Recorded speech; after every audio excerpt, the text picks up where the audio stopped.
नमस्कार स्वागत करुच्ची आज केतोटी मुख्य गुरुत्वपूर्ण खबर को आपण मानकु दर्शक बंधु एबे एबे आमर हस्तगत होइथिबा प्रथम खबर रही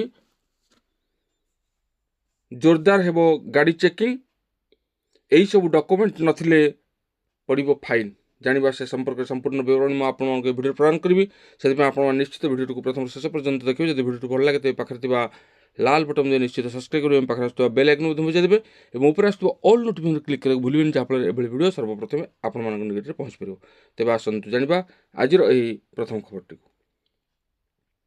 बीमा नथाई गाड़ी चलाउथिले सावधान शनिवार ठारू बीमा नथिबा गाड़ी गुड़िक रास्तार गड़िले कटिबो चालान बीमा नथिबा गाड़ी को चिन्हट करी ई डिटेक्शन जरिया स्वयंक्रिय प्रणाली धरिबो टोलगेट प्रथम थर धरा पड़े 1000 टंका एवं बारंबार नियम उल्लंघन कले जरिमाना राशि 4000 टंका वृद्धि पाइब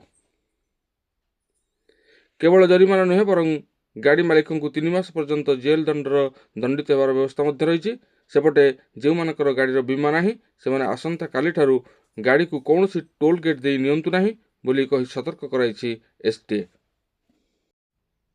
परवर्ती खबर रही बजेट पूर्व बढ़िला सुना दर फेब्रुआरी 1 तारिख शनिवार उपस्थापन हो केन्द्र बजेट पूर्व बढ़ी सुना दाम शुक्रवार 24 क्यारेट सुना दाम 10 ग्राम को 84,330 टंकार पहुंची गतकाली यह 83,020 टंका थिला प्राय गोटे दिन में 1,310 टंका वृद्धि पाई 22 क्यारेट सुना दाम 10 ग्राम को 77,300 टंका को वृद्धि पाई बेले गतकाली यह 76,100 टंका थिला।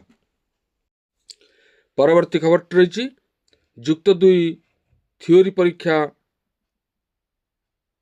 12 तारिख ठारू पठाଯିव प्रश्नपत्र फेब्रुआरी 18 रु युक्त 2 थियोरी परीक्षा हाथ में आउ कम समय रही उच्च माध्यमिक शिक्षा परिषद पक्षर जोरदार प्रस्तुति करा तारीख घोषणा सह परीक्षा केन्द्र चिन्हट प्रक्रिया सरी 1276 केन्द्र में एथर थियोरी परीक्षा अनुष्ठित हो गोटे समय कला विज्ञान वाणिज्य और धंदामूलक विभाग परीक्षा आरंभ हो प्रश्नपत्र सुरक्षा उपर प्राथमिकता दि जाएगी।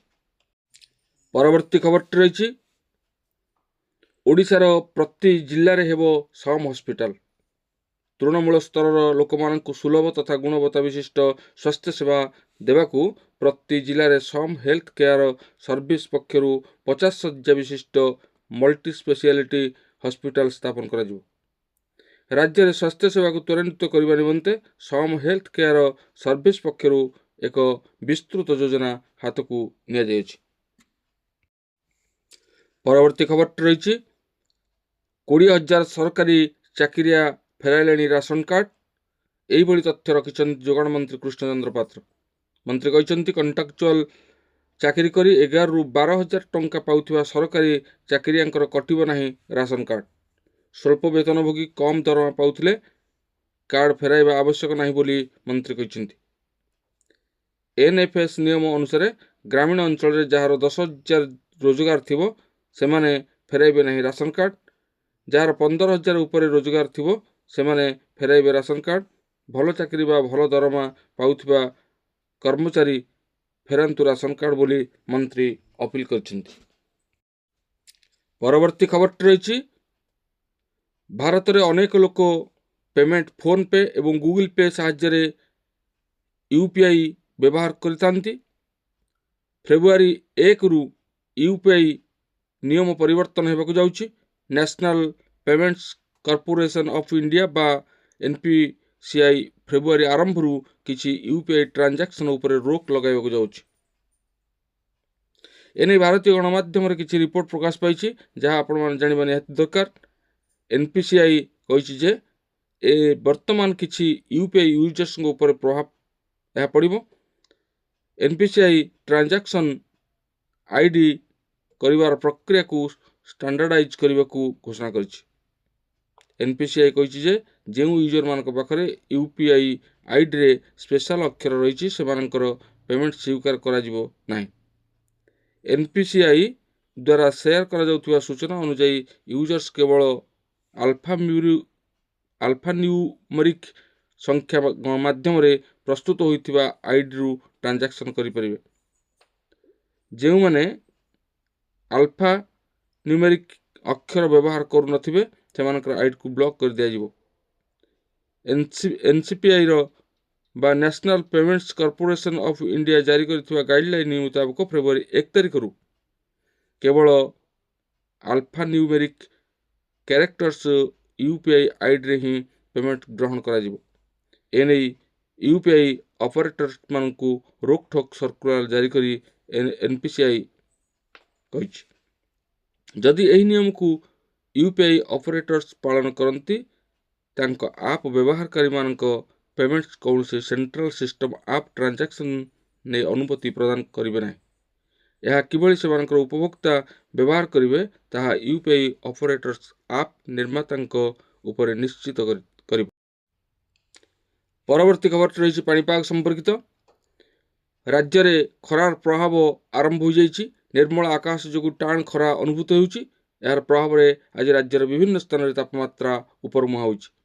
ଫଳରେ 3ଟି ସହରରେ ତାପମାତ୍ରା 34 ଡିଗ୍ରୀ କିମ୍ବା ତାଠାରୁ ଅଧିକ ରେକର୍ଡ ହୋଇଥିବା ବେଳେ 34.5 ଡିଗ୍ରୀ ସହ ଝାରସୁଗୁଡ଼ାରେ ରାଜ୍ୟର ସବୁଠାରୁ ଅଧିକ ତାପମାତ୍ରା ରେକର୍ଡ ହୋଇଛି। ସେହିପରି ଭବାନୀପାଟଣା ତାପମାତ୍ରା 34 ଡିଗ୍ରୀ ରେକର୍ଡ କରାଯାଇଥିବା ବେଳେ ତାତି ଜାନୁଆରୀ ମାସରେ ଭବାନୀପାଟଣାର ଦ୍ୱିତୀୟ ସର୍ବାଧିକ ତାତିରେ ପରିଣତ ହୋଇଛି। ଏହା ପୂର୍ବରୁ 1993 ଜାନୁଆରୀ 13ରେ ଏଠାରେ ତାପମାତ୍ରା 33.8 ଡିଗ୍ରୀ ରହିଥିଲା। ଆଜିର ତାତି 52 ବର୍ଷର ରେକର୍ଡ ଭାଙ୍ଗିଛି। ସେହିପରି ଝାରସୁଗୁଡ଼ାରେ ଆଜି ଜାନୁଆରୀରେ ତୃତୀୟ ସର୍ବାଧିକ ତାତି ରେକର୍ଡ ହୋଇଛି। ପରବର୍ତ୍ତୀ ଖବରଟି ରହିଛି ଗ୍ରାହକଙ୍କ ପାଇଁ ଖୁସି ଖବର। ମାସ ଆରମ୍ଭରୁ ମହଙ୍ଗା ମାଡ଼ରୁ ଆଶ୍ୱସ୍ତି ମିଳିଛି। କମିଲା ଗ୍ୟାସ୍ ସିଲିଣ୍ଡର ଦର। ବଜେଟ୍ ପୂର୍ବରୁ କମିଛି 19 କେଜି LP ସିଲିଣ୍ଡର ଦର। 19 କେଜି ଗ୍ୟାସ୍ ସିଲିଣ୍ଡର ପିଛା 7 ଟଙ୍କା କମିଛି। ଦିଲ୍ଲୀରେ 19 କେଜି ଗ୍ୟାସ୍ ସିଲିଣ୍ଡର ଦାମ 1797 ଟଙ୍କା ରହିଛି। ତେବେ ଏ ଥିଲା ଆଜିର କେତୋଟି ମୁଖ୍ୟ ଗୁରୁତ୍ୱପୂର୍ଣ୍ଣ ଖବର। ଆଜି ପାଇଁ ଏତିକି। ପୁଣି ଦେଖା ହେବା ଆଗାମୀ ଭିଡ଼ିଓରେ। ରହୁଛି। ଧନ୍ୟବାଦ। ନମସ୍କାର।